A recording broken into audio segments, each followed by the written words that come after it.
Imagine a battlefield stretching as far as the eye can see, where two of the most powerful armies in the ancient world are about to clash in a decisive showdown. On one side is Alexander the Great, the young Macedonian king with an ambitious dream of conquering the known world. On the other is Darius III, the Persian emperor, commanding a vast and powerful army. Their fates, and the future of their empires, are about to be decided on a dusty plain in northern Iraq. Today we're unraveling the story behind the Battle of Gaugamela, an encounter that forever changed history and cemented Alexander's place as one of history's greatest military leaders. But before we dive in, I want to know, if you were one of Alexander's soldiers, how would you feel facing an army that vastly outnumbered you? Let me know in the comments below, and remember to like and subscribe to stay connected with more historical journeys like this one.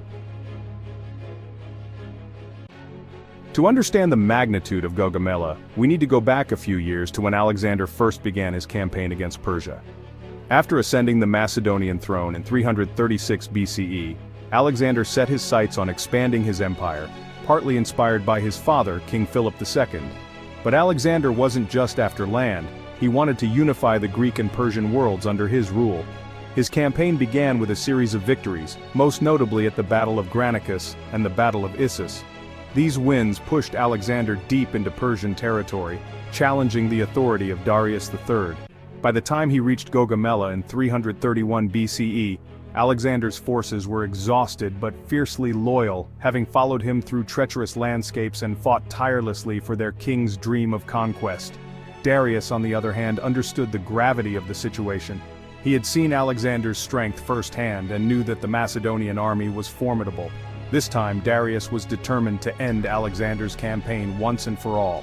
Gathering a massive force reportedly numbering over 100,000 men, he chose Gaugamela as the battleground, a flat, open plain that would give his chariots and cavalry room to maneuver. He even had the ground leveled and cleared of obstacles to ensure the best possible advantage. The scene was set for an epic clash. Alexander, with his army of around 47,000, was outnumbered but strategically prepared. His loyalty and charisma were his greatest assets, and his soldiers trusted his leadership, even against overwhelming odds. Alexander's approach to warfare was a blend of bravery, strategy, and innovation. At Gaugamela, he was about to put all of these to the test. Knowing he was outnumbered, he chose to deploy his forces in a formation designed to counter Darius's numerical superiority. One of the standout tactics Alexander employed was the oblique formation, where he angled his forces to create weaknesses in the Persian lines. By stretching his troops diagonally, he hoped to bait Darius into spreading his forces thin, creating gaps that the Macedonian soldiers could exploit. Alexander's companion cavalry, the Hetairoi, formed a crucial part of his strategy. Positioned on the right flank under his direct command, this elite cavalry unit was the spearhead of his plan. Alexander himself led them, ready to take advantage of any openings in the Persian lines. Meanwhile, Darius deployed his scythed chariots, intimidating war elephants, and a massive array of infantry. His goal was to overwhelm the Macedonians with sheer numbers and break through their lines using his chariots. However, Alexander's men had been trained to deal with the scythed chariots, and when Darius ordered the chariots to advance, Alexander's infantry created gaps in their lines, allowing the chariots to pass harmlessly through and be picked off from the sides. The clash was brutal, and both sides suffered heavy losses. But Alexander's strategy was working. Darius, seeing that his plan was beginning to falter, tried to reinforce his position by sending in additional troops. However, in doing so, he left a critical gap in his lines, a gap that Alexander was quick to notice. This was the moment Alexander had been waiting for. He seized the opportunity and led his cavalry in a daring charge directly toward Darius's position. The sight of Alexander and his elite cavalry charging toward him must have been terrifying. Darius, witnessing the Macedonian forces break through, panicked. Despite his overwhelming numerical advantage, he chose to flee rather than stand and fight. As Darius retreated, the cohesion of the Persian forces crumbled. Without their leader, many Persian soldiers were thrown into disarray, abandoning their positions and leaving the battlefield in chaos. Alexander's forces pursued them, inflicting heavy casualties and securing a decisive victory. The young Macedonian king had defeated the vast Persian army against all odds. The Battle of Gaugamela didn't just mark the defeat of Darius, it signaled the collapse of the Persian Empire. Alexander would go on to capture Babylon, Susa, and Persepolis, effectively taking control of the Persian heartland. His dream of conquering the known world was now within reach.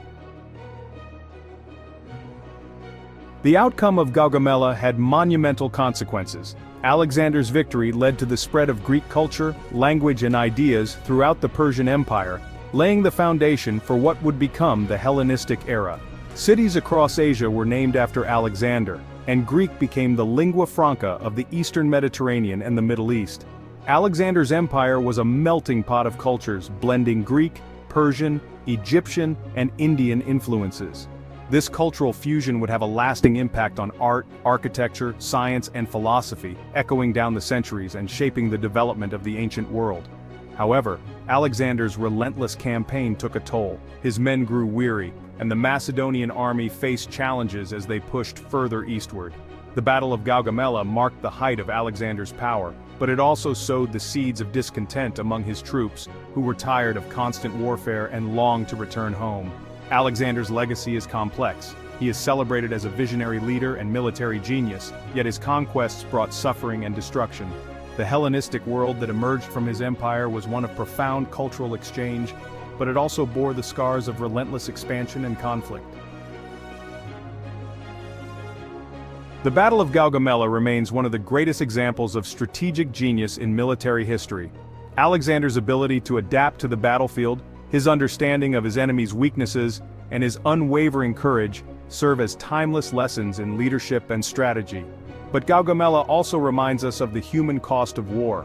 While Alexander achieved his dream of conquest, his victory came at the expense of countless lives. For Darius, the battle was a tragic defeat, ending a dynasty that had ruled Persia for centuries. In the end, Gaugamela is a story of ambition, sacrifice, and the quest for greatness. It's a reminder of the fleeting nature of power and the enduring impact of a single moment in history. The Battle of Gaugamela was more than just a military victory. It was a turning point that shaped the course of Western and Eastern civilizations. Alexander's courage, Darius's desperation, and the bravery of thousands of soldiers created a legacy that still resonates today. Now I'd love to hear from you. If Alexander had lived longer, how far do you think his empire would have stretched? Let us know your thoughts in the comments below. And before you go, remember to hit that like button if you enjoyed this exploration and subscribe for more deep dives into the battles that changed history. Thanks for watching, and until next time, keep exploring the epic stories of our past.